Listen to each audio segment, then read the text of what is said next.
সাংবাদিকরা কোনোদিনই স্বাধীন ছিল না, আগামী দিনেও স্বাধীন থাকবে না, কিন্তু সাংবাদিকতা ছিল। সাংবাদিকরা এই পরিসরে কাজ করবে।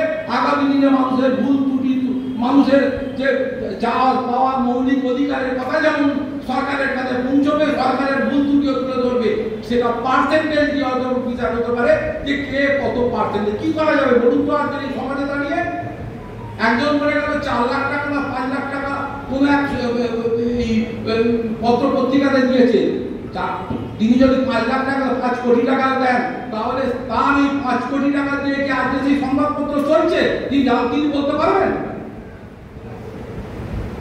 অতএব যে কথার মধ্যে কোনো মেটেরিয়াল নেই, আমি মনে করবো না যে আমার পরবর্তী বক্তারা সেই মেটেরিয়ালহীন কথাবার্তা বলবেন। বলার আগে অন্তত 5 বার তার ভেবে যাওয়া উচিত। আমি একটা জায়গায় আলোচনা করতে এলাম, তার কথা অর্থ এই নয় যে আমার মনে যায় এবং তাই বলে দিয়ে চলে গেল। সংবাদপত্রের কর্মীরা যে পরিমাণে অ্যাডভার্স সিচুয়েশনের মধ্যে দিয়ে আজকের দিনে দাঁড়িয়ে কাজ করছেন, সেটা ছোট হতে পারে, বড় হতে পারে। আজকে আমার সাংবাদিক বন্ধুরা এখানে যারা এসেছেন, এরা প্রত্যেকে প্রতি মুহূর্তে প্রতিকূলতার মধ্যে কাজ করে।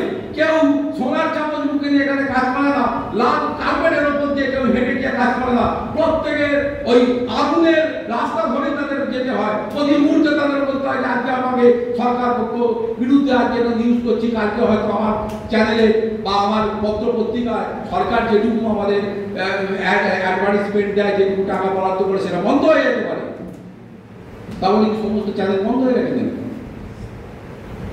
সমস্ত সাংবাদিকদের চাকরি চলে গেছে নাকি?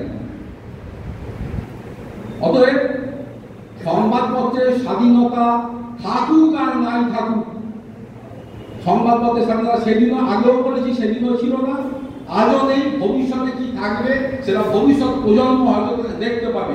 কিন্তু এটা কি যে এই পরিসরের মধ্যে দাঁড়িয়েও, এত অ্যাডভার্স সিচুয়েশন ফেস করেও সংবাদপত্রের সাংবাদিকতারা তারা এক একটা সোলজার, তারা তাদের লক্ষ্যে এগোবে, তারা তাদের দায়িত্ব পালন করবে।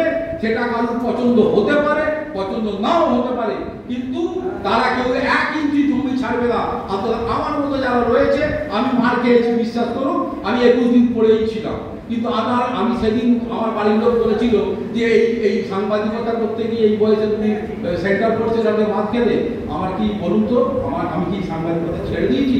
আজও আছি, এবং আমার শরীরে যতক্ষণ আমার জোর থাকবে, যখন 2 পায়ের ওপর আমি দাঁড়িয়ে থাকতে পারবো, সে আমার কেউ মারুক, গুলি করুক, কাটুক, চাই করুক, এই পাঠটা দিয়ে গেলাম যে আমি আমার দায়িত্ব থেকে 1 চুল সরবো না।